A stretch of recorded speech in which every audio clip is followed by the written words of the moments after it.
in this school system. Then why did you stay in Mexico? You need to leave. That is disgusting.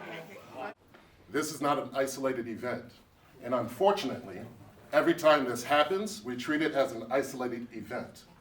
We just had an outburst in here, right? We all had some type of emotion, regardless of what side you sit on. Myself included, I'm still reeling with that emotion.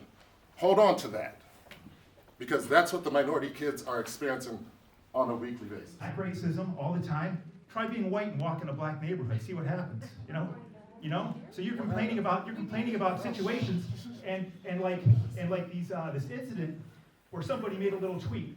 Okay, nobody's hurt in that. That nobody got hurt in that. It was done off campus. So why does it even concern the school system? Everybody has a right to free speech. And there needs to be a change at the top. There needs to be integration there as well. And I totally disagree. A multiple, it's not even worth mentioning. But we all care about our children, and we're all blessed to have these children. All we want is the best for them. So be grateful that you have a healthy child. Be grateful that they're here, and teach them to be kind, because that's what's missing, is decency and kindness. And the problem is, when people like that teach their children, that's what we're dealing with. We've got to change the ignorance, I tell you. And like I said, racism can be subtle. It's not always so bold in your face and someone calling you the N-word. I experience it regularly. I know there's a lot of good people in this room, but it only takes a few to really turn things sideways. I see it in the conversations that I have with people who are not of color, how they weave in. Are your kids here because of school of choice, or you're actually paying taxes?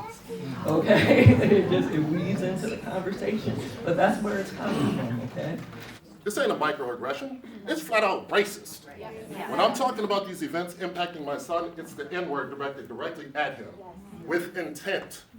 I'm not talking about reciting a rap song and it's like, hey dog, you can't say that.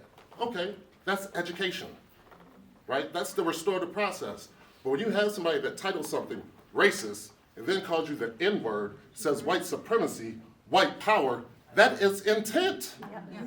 These are grown-ass kids, excuse my French. They know what they're doing. But where we have failed as a school system, and this is why I'm here today, we have failed to support my son.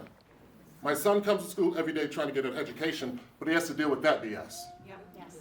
was it even done on school grounds? It doesn't matter. It doesn't matter. You're a representative of this community, and that's what this is about.